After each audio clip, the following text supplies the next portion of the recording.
Μωρή, κοίτα εδώ. Της Χριστίνας. Πιάνω δικό μου. Χείρασε όλα της. Καλά, αυτό τι σου λέει? Της Γριάς. Ρίχτω μέσα, Χριστιανή μου, και θα φάμε σε λίγο. Στέλλα. Του Πέδαρου. Έλα στη θέση μου, που πρέπει να τα πλένω στο χέρι, στο πλυντήριο ξεχυλώνουν. Πώς αντέχεις, μορσή? Καλέ, μετά από κάθε μπουγάδα πηγαίνω και εξομολογούμε.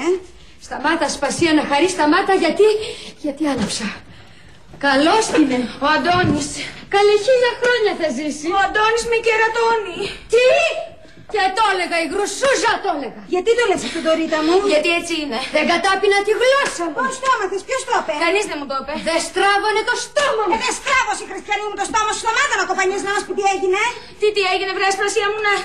Ορίστε, εδώ είναι όλα. Το μαγνητοφώνησες? Πήγα προχθές σε detective. Έγινε κι εγώ μια κατίνα του κερατά. Κατίνα, αλλά ξεστραβώθηκες. Και τι ανακάλυψες, τι λέει? Βάλτε να ακούσετε. Βάλε.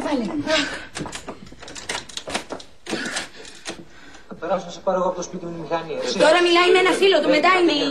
Ρουτάνα, πες το, μάνα μου, να ξαλαφρώσεις. Δεν μπορώ. Κουράγιο, κούκλα μου, ούτε η πρώτη είσαι, ούτε η τελευταία. Ναι, τώρα παρηγορήθηκα.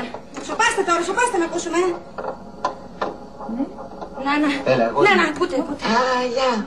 Μου λείπεις. Θα βρεθούμε το βράδυ? Δεν ξέρω. Λοιπόν, θα σε ξαναπάρω στις 8. Καλά. Σ' αγαπώ. Αυτό είναι όλο. Θα λιποθυμίσω. Θα πέσω στα μοσαϊκά. Ωραία, εμένα αυτή η φωνή μου φαίνεται γνωστή. Για να είναι η σκύλα. Εμένα ούτε που με νοιάζει. Βαθιά φωνή, βραχνή. Και σιχαμένη. Ποιος έχει έτσι βραχνή φωνή? Ο Άγγελος Διονυσίου. Στο θηλυκό, μωρή.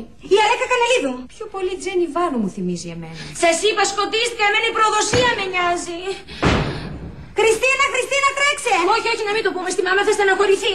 Μάνα σου είναι, πρέπει να ξέρει. Τι πρέπει να ξέρω, η μάνα? Ο Αντώνης έχει γκόμενα.